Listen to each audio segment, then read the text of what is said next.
Saya pernah menemukan kasus ada orang tua yang tanda kutip dibuang.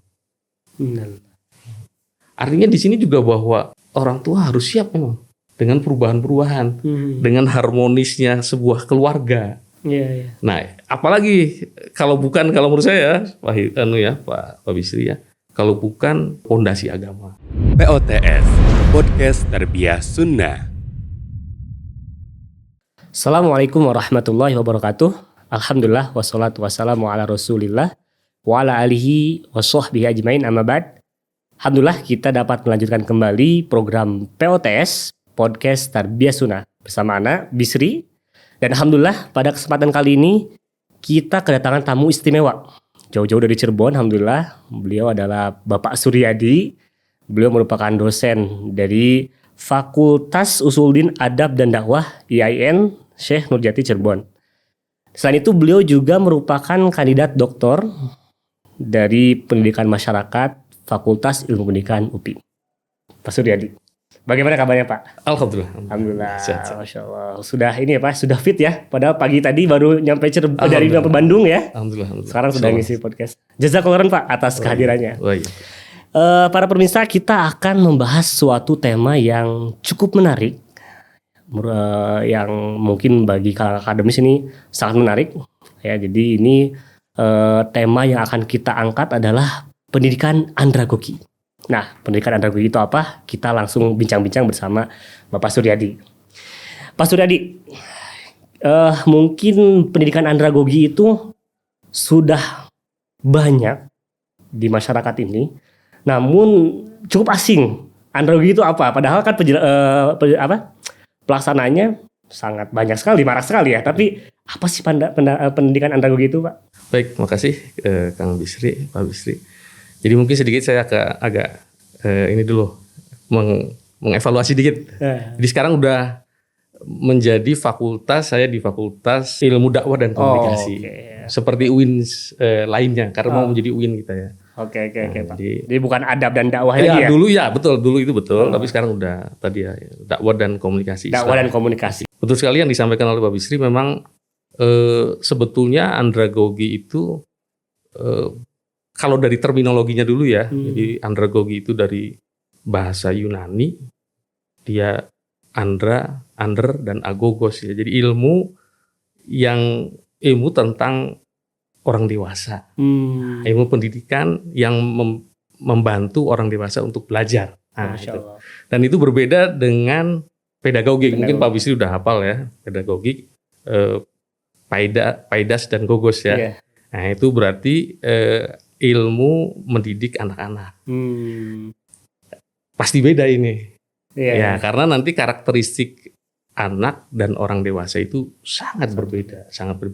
Dan prakteknya tentu yang disebut dengan dewasa, kalau kita merujuk kepada regulasi dan undang-undang, itu selepas SMA. Selepas SMA itu disebut andragogi? Andragogi. Ya, makanya penelitian pendidikan orang dewasa banyak sekali dipraktekkan atau dilaksanakan di perguruan tinggi. Perguruan tinggi. Ya, itu banyak sekali. Dan memang batasan itulah yang disebut dengan dewasa. Sampai tidak terbatas. Ya, artinya dari 18 tahun ke atas itu yang disebut dengan dewasa. Dan disitulah memang terjadi perubahan psikologis manusia ya. Iya. Nah, nanti ada karakternya yang khas dari orang dewasa. Orang dewasa. Oke. Jadi kalau misalkan kita ingin bicara pendidikan di atas usia 18 tahun itu terminologinya andragogi gitu ya. Andragogi. Nah, kita ingin batasi Pak. Jadi andragogi ini kan mungkin luas ya Pak ya. Tapi pada pembicaraan ini mungkin kita batasi di pralansia dan lansia mungkin ya Pak ya. Iya. Pralansia dan lansia. Nah, kira-kira kenapa sih Pak itu penting meninjau pendidikan andragogi yang dalam kurung itu adalah pendidikan pralansia dan lansia. Kenapa sih Pak itu penting Pak? Ya, baik. Terima kasih Pak Bisri. Jadi kenapa lebih khusus lah ya, artinya mulai usianya kan dari 18 tahun ke atas. Tetapi pralansia, lansia berikutnya menjadi penting karena menurut kami gitu kan, para peminat demografi, karena saya kebetulan dulu S2 di demografi ya, kependudukan.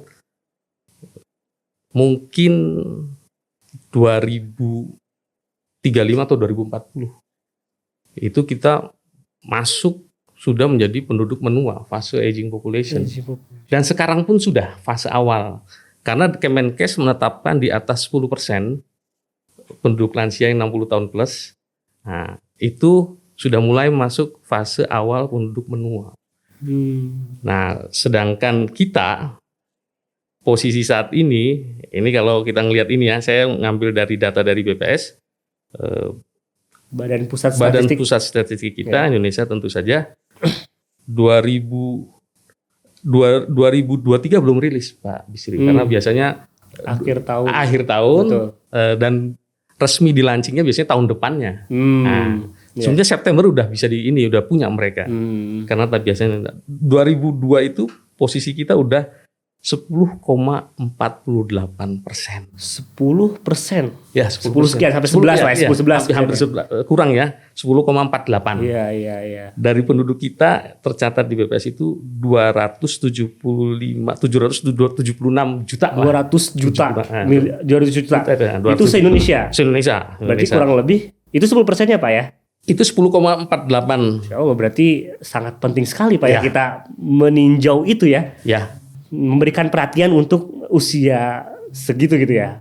Penting sekali Pak Bisri karena jumlahnya itu hampir 29 juta. 29 juta. Dan proporsi terbesar sekarang udah mulai bergeser karena sesuai kewilayahan kita, banyak sekarang wilayah kita itu menjadi mengota, jadi urban. Tapi untuk sementara posisi masih banyak di rural, di pedesaan. Tapi jangan lupa sebentar lagi kita ini akan seperti Singapura. Jadi kota akan lebih besar, lebih banyak dibandingkan desa. Desa, betul. Catatan berikutnya, problematik di kota, di urban itu lebih besar.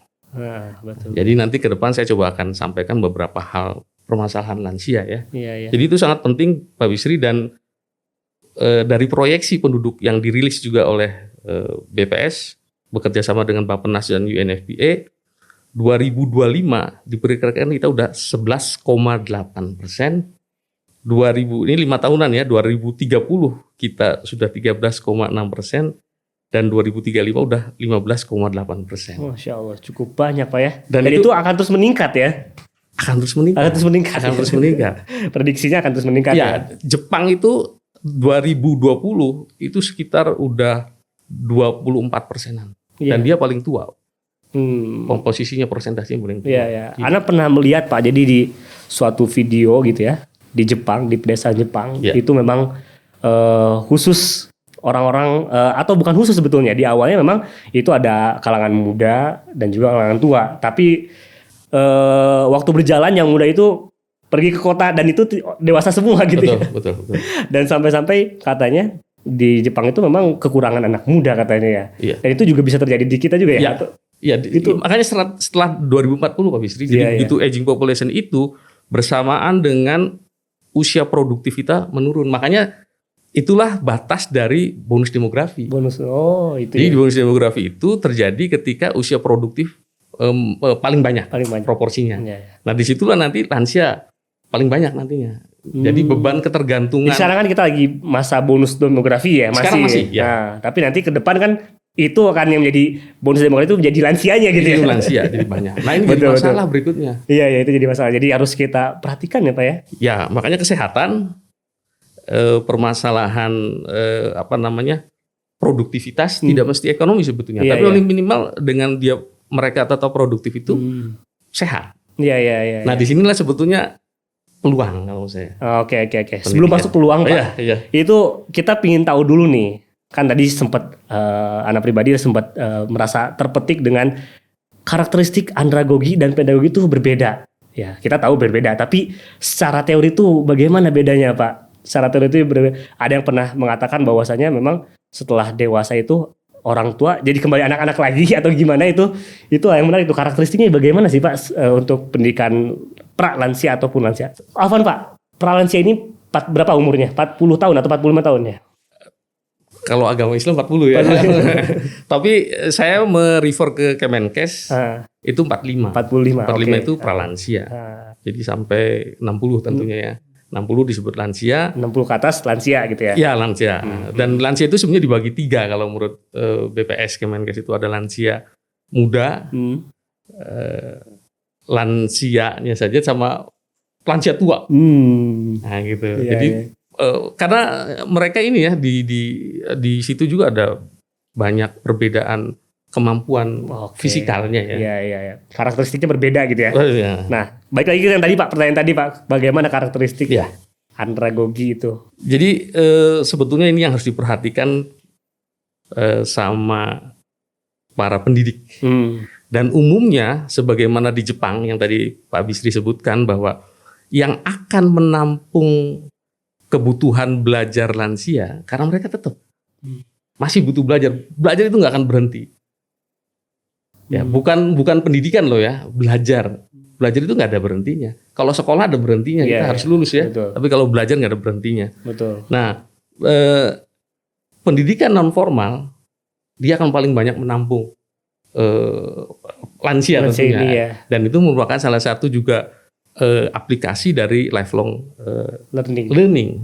Jadi belajar sepanjang hayat itu sebetulnya apa ya namanya manifestasi yang realnya itu lansia sebetulnya kalau menurut saya, karena mereka masih mau belajar gitu ya. Dan ada menurut Knowles ini anunya nih apa namanya pencetusnya ya dari Amerika itu ada 6 ciri atau 6 prinsip lah, 6 prinsip belajarnya lansia ini, makanya harus diperhatikan. Ya, jadi secara prinsip mereka akan belajar ketika merupakan kebutuhan. Dan itu bersamaan itu tentu saja dia akan siap belajar ketika solve their problem. Jadi menyelesaikan masalah dia. Nah inilah penting, makanya nanti Pak Bisri nantilah TSL saya kasih resepnya ya supaya belajarnya tepat gitu kan. Iya betul. Yang berikutnya orang dewasa sebetulnya bukan cuma lansia, orang dewasa itu lebih ke self motivation. Kalau anak-anak pedagogi itu motivasinya eksternal. Ya kita bisa lihatlah waktu kita anak-anak ya. Maunya sih motivasi gitu ya. Motivasi. Maunya sih nggak sekolah gitu ya. Bahkan sebagian anak-anak kita kan ini ya nggak mau sulit. Tadinya jadi terus dia memiliki konsep diri ya sebetulnya berkaitan kalau menurut saya sih. Itu berkaitan dengan hal-hal lain yang sudah saya sebutkan, dan yang paling penting juga Pak Bisri satu diantaranya itu dia harus dijelaskan. Kenapa sih dia harus belajar ini? Apa yang akan dipelajari, gitu kan? Itu juga penting tuh. Sama ya sebetulnya materinya apa saja yang dipelajari di situ. Nah ini 6 prinsip orang dewasa itu punya itu. Anak-anak enggak. Anak-anak terserah aja kita belajar dikasih apa dan lebih berperan kan guru ya. Nah kalau di orang dewasa nggak bisa kita. Mereka lebih selektif mungkin ya, lebih selektif. Kemudian motivasi sendiri. Kemudian kalau tahu itu penting bagi saya, penting untuk menyelesaikan masalah saya, itu mereka pasti kejar dimanapun caranya gitu ya. Menarik juga Pak. Ini berkaitan dengan kenapa sih orang tua itu tetap harus belajar. Mungkin dari pandangan agama dan juga sains mungkin ya. Kenapa harus belajar? Mungkin apakah memang dengan belajar mereka jadi kemungkinan untuk pikunnya jadi hilang gitu ya. Atau bagaimana? Kenapa pralansia ataupun lansia itu mereka harus tetap belajar mungkin ya. Kenapa itu ya? Ya, ini saya sebetulnya tidak berkenan menyampaikan ini nih. Karena ini tempatnya para ahli agama di sini, tapi saya sedikit saja nanti bisa dikupas sama Ustadz di sini. Rahimahullah berkata, tidak ada setelah berbagai hal yang wajib yang lebih utama daripada menuntut ilmu. Ini banyak banget nih. Iya, insya Allah pasti banyak ya. Pasti banyak ya. Jadi di sini yang saya sebutkan nama-namanya ya, ada dari Ibnul Mubarak, ada dari Imam Bukhari, perkataan Abu Amr ibnu Al-A'la, Imam Ibnu Aqil, Hasan bin Ziyad, Ibnul Jauzi, Imam Al-Qafal, Syekh Izzuddin bin Abdissalam. Jadi saya cuma mau mengatakan agama sangat mereferensi. Iya. Bahkan di sini disebutkan di antara para imam ini, Imam Az-Zahabi berkata Ibnul Jauzi pernah membaca wasit di hadapan Ibnul Bakilani dan kala itu ia berusia 80 tahun. Masya Allah. Itu juga selaras dengan perkataan Imam Bukhari rahimahullah, juga pernah berkata bahwasanya sahabat-sahabat Nabi juga belajar itu di usia tua gitu ya. Ketika Nabi diutus memang ketika sahabat-sahabat ada yang udah cukup dewasa gitu ya. Kemudian juga perkataan Imam Ahmad ma'al makhbaroh ilal makbaroh. Jadi kenapa sampai kapan menuntut ilmu gitu ya? Dari mulai megang tinta sampai ke kuburan nanti gitu ya. Jadi memang secara syar'i itu sangat dianjurkan untuk belajar mungkin ya. Nah, tapi kalau dari pandangan sains gimana tuh, Pak? Ya, jadi dari sains saya coba mencatat di sini ada paling tidak ada 4 poin. Pakar ya, 4 pakar yang menyampaikan. 4 pakar ya, jadi sebetulnya gini, Pak Bisri, menuntut ilmu sebaiknya memang spesifik, ilmu agama terutama nomor 1 ya, dan itu wajib ya, dan tidak menutup kemungkinan ilmu-ilmu lainnya yang bermanfaat tentunya ya. Dan kenapa saya bilang seperti ternyata orang bule ya, orang saintis di sini mencatat saya ada teori Maslow, teori kebutuhannya Maslow. Terkenal itu 5 tingkat kebutuhan. 5 stage human need ya, teori. Awalnya 5. Terakhir itu mungkin Pak Bisri masih ingat, pasti self actualization.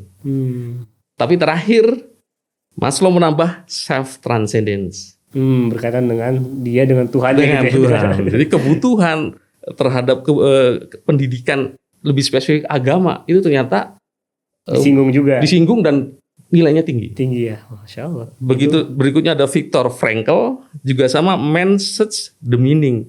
Jadi di dunia ini kita mencari makna. Sekali lagi mungkin saya setelah dua lagi Erikson dan Lars Tomstan sama semuanya, bahkan Erikson itu dulunya menyampaikan 8 stage sama psikologi sosial, terakhir dia nambahin 1 lagi, transendensi juga. Hero transendensi itu sama Lars Tomstan juga dari Swedia ya. Jadi saya simpulkan bahwa para ahli berpikir ternyata di akhir hayat mereka menambahkan, dan ini teori-teori besar Pak Bisri. Ini cukup berpengaruh di ilmu psikologi ya. Jadi keagamaan, transendensi, kesadaran kepada ketuhanan ditaruh di atas cuman pribadi dia, psikologi dia. Nah, jadi sudah membuktikan kalau menurut saya gitu. Nah, cuman catatan saya, mereka, ya wallahu alam apakah mereka ateis atau tidak ya, mereka membedakan antara spiritualitas dengan religion. Kalau mereka. Jadi mereka, ya tentu kalau kita umat muslim ya, umat Islam, ya tentu saja yang dimaksud itu spiritualitas apakah pengalaman pribadi, ya refernya kepada ilmu dong. Iya, betul. Nggak ada lagi harus kepada yang memiliki referensi gitu kan. Lah dalam beragama kita kan harus berikhlas pertama ya, hanya kepada Allah gitu kan. Dan yang kedua mengikuti tuntunan Rasulullah gitu kan. Lah kalau kayak gini kan apa tuntunannya kan? Makanya maaf ya, saya tidak bermaksud ini ada yang pergi ke gunung misalnya kan, supaya mendapatkan spiritualitas gitu kan. Wallahu alam, saya nggak ngerti juga, tapi kalau agama Islam tentu nggak seperti itu kan. Iya. Dan satu lagi Pak Bisri ya, jadi secara neuroscience saraf gitu kan. Jadi belajar itu tidak jadi rusak otak itu justru. Karena mereka justru akan tergantikan.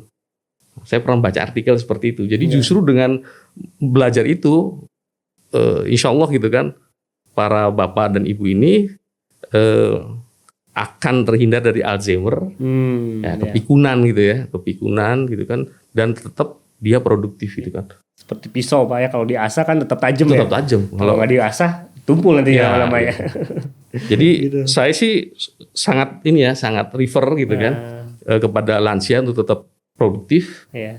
harus bahagia gitu kan, dengan melakukan kegiatan-kegiatan belajar, apalagi gitu kan balasan yang diberikan oleh Allah gitu kan, dijelaskan oleh agama kita bahwa menuntut ilmu itu ya wajib. Loh kita tahu bagaimana halal haram gitu kan, bagaimana melakukan aktivitas di masyarakat gitu kan, kalau bukan dengan tuntunan agama gitu kan. Mungkin itu Pak Bisri ya. Iya. Baik, itu kan ini alasan atau hal yang membuat seorang, entah itu nanti pralansia ataupun lansia, itu harus tetap belajar. Kemudian niatnya, tentunya itu yang utama ya, dan juga yang lain yang bermanfaat bagi dirinya gitu. Nah, kira-kira ada nggak sih problem-problem yang terjadi di masyarakat kita ya terkait pendidikan untuk pralansia atau lansia gitu Pak? Ada nggak ya problem-problem yang muncul gitu? Baik, ya kebetulan saya pernah menjadi relawan di panti jompo ya, Pak Bisri ya. Jadi itu yang saya bilang tadi, permasalahan di kota dengan karakteristik manusianya yang lebih heterogen ya, tekanan ekonomi lebih tinggi, tekanan sosial lebih tinggi, problemnya lebih banyak. Apalagi tekanan ekonomi itu banyak, khususnya ya, saya pernah menemukan kasus ada orang tua yang tanda kutip dibuang. Artinya di sini juga bahwa orang tua harus siap memang dengan perubahan-perubahan, dengan harmonisnya sebuah keluarga. Nah, apalagi kalau menurut saya, Pak Bisri ya, kalau bukan pondasi agama. Masalahnya banyak banget, termasuk lansia itu sendiri bisa menerima keadaan yang berubah. Nah, itu kan juga harus kesabaran gitu kan, tetap bisa produktif, tetap bahagia. Kalau menurut saya sih sangat penting ya menghadapi permasalahan yang sedemikian rumit di dalam masyarakat itu. Salah satu kuncinya belajar. Ya. Nah, Masya Allah. Ini sebelum kita lanjut satu pertanyaan terakhir Pak. Jadi para pemirsa POTS, kami ingin menginfokan bahwasanya memang di kami itu akan menyelenggarakan, dan sebelumnya memang sudah, tapi kita akan sedang dibuka program Gemilang Senja. Entah itu belajar Islam dasar Gemilang Senja, yang itu nanti akan mempelajari tentang dasar-dasar keislaman, manhaj, kemudian tazkiyatun nufus. Selain itu juga kita akan menawarkan juga tentang kesehatan juga Pak. Nah, kita kesehatan, kemudian juga tentang selain pandang pendidikan, karakteristik lebih detail lagi dari sekarang mungkin Pak nanti ya. Itu nanti kita akan buka hal tersebut. Nah, mungkin nasihat dari Pak Suryadi sebagai akademisi kepada kami sebagai pengelola program itu kira-kira bagaimana Pak untuk TSL nih? Atau YTS atau YTS? Ya. Jadi saya akan mengomentari rencana Tarbiyah Sunnah Learning ya, mengadakan pesantren lah ya, pesantren kilat ya, atau pelatihan yang berkaitan dengan untuk pralansia dan lansia ya. Kalau menurut saya sangat tepat. Lebih spesifik lagi khususnya agama ya, nanti ditambahi dengan materi-materi yang bermanfaat seperti kesehatan dan sebagainya ya. Saya pikir tepat sekali karena memang dan saya juga merefer ya, tetap ya memberikan rekomendasi untuk yang daringnya, yang online-nya tetap diadakan. Karena memang tentu tidak semuanya bisa ikut serta ya. Yang pelaksananya kan di Bandung misalnya gitu kan. Betul. Nah, yang jauh apalagi kan basic TSL ini kan daring ya, online ya, pembelajaran online. Jadi itu dipertahankan. Meskipun ada pilihan bisa saja juga offline gitu ya. Tetapi menurut saya online adalah berkah ya gitu kan. Ada nikmat yang bisa tetap kita ambil ya dari peristiwa COVID itu, dan saya pikir ini sesuatu yang tidak bisa terhindar, bahkan untuk lansia menjadi keuntungan lah, katakan keuntungan tersendiri. Jadi para bapak ibu yang keterbatasan mobilitas ya karena berbagai macam hal tentunya ya. Betul. Nah, itu saya pikir akan lebih baik bisa tetap berpartisipasi, bagus sekali, dan tetap di rumah saja gitu kan, beraktivitas biasa. Tinggal nanti pihak penyelenggara ini harus lebih mempersiapkan gitu ya, sebagaimana yang tadi karakteristik juga kalau bisa ya penyelenggaranya lebih baik, misalnya bagaimana materi sesuai dengan kebutuhan. Meskipun saya catat bahwa kebutuhan tentang pembelajaran tauhid misalnya dengan berbagai macam temanya ya Pak Bisri ya, itu saya kira tetap menjadi yang pokok gitu kan.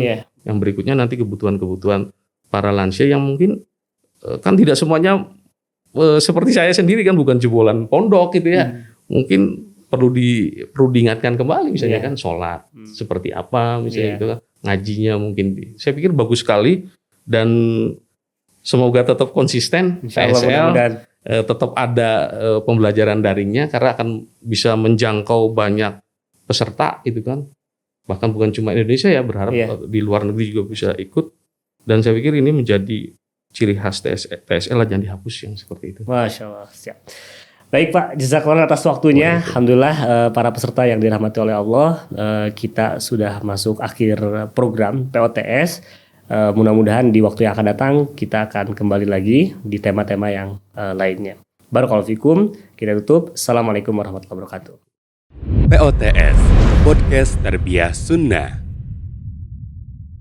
Semakin bertambah usia, semakin semangat belajar. Mari daftar di program pesantren Kilat Gemilang Senja Offline dilaksanakan 3 hari 2 malam di Al Masum Resort Lembang. Meraih kegemilangan di usia senja.